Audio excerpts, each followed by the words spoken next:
디즈니 실사 인어공주 주인공 에리얼 역으로 캐스팅된 할리 베일리는 뉴욕타임즈와 인터뷰에서 30분 동안이나 펑펑 울었습니다.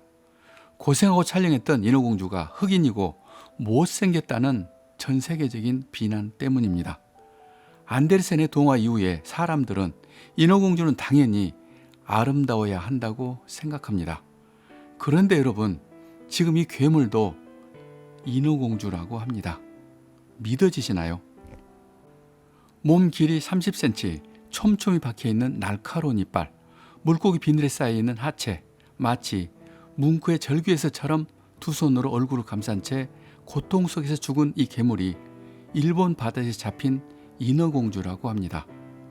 인어를 담은 상자와 함께 발견된 편지에는 1736년 시코쿠 섬 앞 바다에서 어부의 그늘에 걸렸다고 써 있습니다. 인어를 복원하고 있는 절 쿠다 히로젠 주지 스님은 인어가 이 절에 오기까지의 사연은 모른다고 했습니다. 그런데 인어가 왜 이렇게 흉악스러울까요? 여기서 잠깐 그림으로 전해오는 일본의 인어는 어떤 모습인지 알아보겠습니다. 이것이 히메오라는 인어입니다. 길고 검은 털이 난 머리에는 두 개의 뿔이 있으며 얼굴을 자세히 보면 그때 벌써 후쿠시마 폐오염수를 마신 듯 맛이 한참 갔습니다. 그리고 이 그림은 탈모가 심한 남자가 혀로 인어를 핥고 있는 모습입니다. 인어를 핥으면 젊어진다는 이유입니다. 이 남자는 얼마 후 갓난아이로 변했습니다. 피가 날 정도로 많이 핥아버렸다고 합니다. 이것은 1819년 나가사키현 해변에 나타났다는 신사공주라는 인어입니다. 갸름하고 이뿔 뻔한 얼굴에 두 개의 뿔과 세 개의 꼬리가 있는 용입니다. 이 그림을 집에 걸어두면 병을 물리친다는 소문으로 코로나19 때 일본에서 크게 유행했습니다. 이런 흉측한 그림들이 일본 인어입니다. 그렇다면 지금 이 괴물은 진짜 인어일 수도 있습니다. 진짜인지 가짜인지를 알아보는 분석을 일본 쿠라시키 과학대학에서 시작했습니다. 생물학자 카토 다카오미 교수를 중심으로 의료학자, 고고학자, 도합 3명이 1년 동안 분석한 결과를 2023년 2월 26일 발표했습니다. 그들이 엑스선과 CT 검사를 마치고 MRI 촬영까지 해본 결과 그 인어미이라는 충격적으로 허접하게 만든 가짜였습니다. 인어공주, 비늘만 인어입니다. 비늘만 물고기 비늘이고 두개골과 뱃속에 쓰레기를 가득 넣고 꿰맨 허접한 가짜였습니다. 이것을 진짜로 모시고 사람들을 헷갈리게 했던 주지스님은 대체 뭐라고 했을까요? 발표한 그날 아사히신문에 따르면 쿠다 히로젠 주지는 인어를 처량하게 쳐다보며 이렇게 말합니다. 인어에게 정말 미안한 일을 했다. 인어 사진을 찍어두면 오래 산다고 믿고 줄을 서서 차례를 기다린 사람이 많은데 내가 괜한 짓을 해서 인어를 짝퉁으로 만들었다고 했습니다. 그는 인어에게 미안하고 속은 사람들에겐 전혀 미안해하지 않았습니다. 그날 주지스님은 유난히도 혼자 궁시렁거리고 목탁소리도 평소보다 훨씬 더 요란하게 들렸습니다. 더 기가 막힌 가짜 인어 사기 사건은 지금부터가 시작입니다. 이 사진은 19세기 일본 어촌 풍경이고 당시 일본에 온 네덜란드 상인들이 많았습니다. 그때부터 이런 흉측한 괴물을 가지고 인어라고 열변을 토하는 어부가 있었습니다. 근처 바다에서 자기가 직접 잡았다. 잡자마자 바로 죽어버려서 박제한 것이라고 혼또デス 신지테 구다사이 진짜입니다. 믿어주세요를 연발했습니다. 1822년 마침내 네덜란드 상인들은 그 인어를 구입하고 그 인어를 사무엘 바렛 에데스라는 미국 선장이 보게 됩니다. 에데스 선장은 너무나 신기해 보이는 인어를 진짜로 믿고 자신이 타고 온 배까지 팔아 $6,000에 그 인어를 구입합니다. 그는 유럽에서 인어 박물관을 만들 작정이었습니다. 그 후 $10,000에 사겠다는 사람까지 나섰지만 그는 거절했습니다. 사실 그때 그는 그 인어를 팔았어야 했습니다. 그로부터 1년 후 드디어 런던에서 인어를 공개했습니다. 공개한 순간부터 구경꾼들이 몰려와 대박인 줄 알았습니다. 그러나 런던 왕립대학 교수가 투고한 가짜 인어라는 내용의 신문 기사가 발표되면서 망조가 들기 시작했습니다. 이런 전시는 영국의 수치라는 내용까지 실린 것입니다. 거기에 또 문제가 생겼습니다.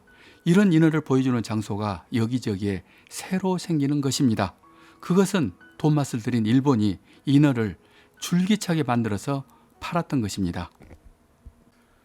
1824년 3월 12일자 네덜란드 무역 기록에 이런 글이 써 있습니다. 매년 일본에서 만든 흉측한 인어들이 들어온다. 일본은 이 인어를 만들려고 엄청난 원숭이를 죽이고 있을 것이다 라는 내용입니다. 사실 그때 일본이 만든 인어는 물고기에 원숭이 머리를 교묘하게 붙인 것이었습니다. 순수한 마음으로 박물관을 시작했던 바렛 에데스 선장은 처참한 후회와 절망 속에서 허망한 죽음을 맞이합니다. 에데스의 아들은 이 모든 것이 인어 때문이라고 인어들을 모두 미국에 팔아버립니다.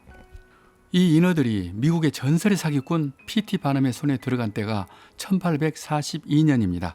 그는 유명한 베일리 서커스를 만든 더 그레이트 쇼맨이라는 영화의 실존 인물이었습니다. P.T. 바넘은 첫눈에 인어가 가짜라는 것을 알아채고 그가 사업하는 방식은 차원이 달랐습니다.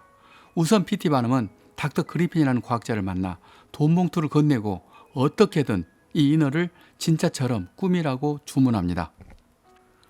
그리핀 박사는 양심을 팔아버린 학자의 샘플이었습니다. 그의 논리는 이것입니다. 육지에 있는 동물은 바다에 다 있다. 바다 말, 바다 사자, 바다 개도 있지 않느냐. 그러면 바다 인간도 있어야 한다. 그것이 인어다라는 아주 성질나는 이론입니다. 즉 그들이 보여주는 인어가 진짜라고 믿으라는 것입니다. P.T. 바넘과 그리핀 박사는 그런 허접한 내용의 기사를 모든 신문에 냈습니다. 신기한 것은 그것이 먹혔던 것입니다. 그래도 여전히 가짜란 말도 있었지만 이제 그 말은 더욱더 인어를 보고 싶게 만들 뿐이었습니다. 이것이 바로 그때 신문 광고입니다. 그들의 마케팅은 대범했습니다. 전국적인 관심을 끌려고 실내 전시만 고집하지 않고 미국 전역에 순회 전시까지 펼친 것입니다. 순회 전시로 먼저 가볍게 맛을 보여준 다음 진짜 돈을 들고 오는 관객들은 박물관에 오게 한 것입니다. 징그럽지만 고통 속에 죽은 인어를 본 사람들의 충격은 소문에 또 소문을 만들어서 사람들이 구름처럼 몰려왔습니다. 한마디로 역사적인 대박이었습니다. 이것은 힘이 있는 나쁜 놈과 양심을 파는 학자가 의기투합하면 얼마든지 세상을 뒤집을 수 있다는 표본이었습니다. 여기서 P.T. 바넘이 한 유명한 말을 소개합니다. 인어가 진짜인지 아닌지가 뭐가 중요한가? 중요한 것은 대중들이 그것을 믿는가, 믿지 않는가이다. 여기까지가 그로부터 20년 동안 이어진 피지 인어라는 세계의 가짜 인어 사기 사건의 전말입니다. 저는 이 사건의 근본 원인을 말하고 싶습니다. 원숭이 머리를 잘라 물고기를 붙여 만든 괴물을 진짜 인어라고 판 일본의 근본적인 책임이 있습니다. 제가 정말 화가 나는 것은 그 운반하는 나무 상자에 함께 보관된 기록입니다. 거기에는 언제 이 인어를 어느 바다에서 잡았고 이틀 동안이나 살아 있었다는 등 여러 정황을 진짜처럼 꾸민 기록입니다. 이것은 사기를 치려고 작정한 것이고 이런 것 때문에 순진한 에데스 선장은 폐가 망신하고 죽은 것입니다. 어디 이런 사람이 한둘만 있었을까요? 한 일본인이 이 가짜 인어에 대해 쓴 글을 링크와 함께 그대로 소개합니다. 인어에 대해 세계 각지에서 쏟아지는 감탄과 칭찬은 일본인의 자부심이다. 인어는 서양인들이 진짜로 믿기를 바라고 만든 것이다. 참으로 어처구니 없는 일은 그것을 진짜라고 굳게 믿는 무리가 많다라는 글입니다. 이것은 속이려고 만들었고 그렇게 속인 것이 일본의 자부심이다. 그리고 또 속은 사람이 멍청해서 속았다는 일본인의 말입니다. 저는 이 말이 솔직한 일본인의 마음이라고 생각합니다. 역사적으로 일본이 그들의 이익과 관련된 일에 진실한 적은 한 번도 없습니다. 후쿠시마산 수산물을 일본은 절대로 먹지 않습니다. 그러나 우리에게는 팔려고 합니다. 후쿠시마 방사능 폐기수 방출이 아무 일 없다고 하지만 아무 일 없으면 그대로 보관하면 되는 것입니다. 그래도 일본에 나쁜 놈만 있는 것이 아닌 것 같습니다. 깨어있는 일본인 그리고 후쿠시마 주민들이 오염수 방출을 반대하고 있는 영상입니다. 여기까지 저는 작가 이철이었습니다.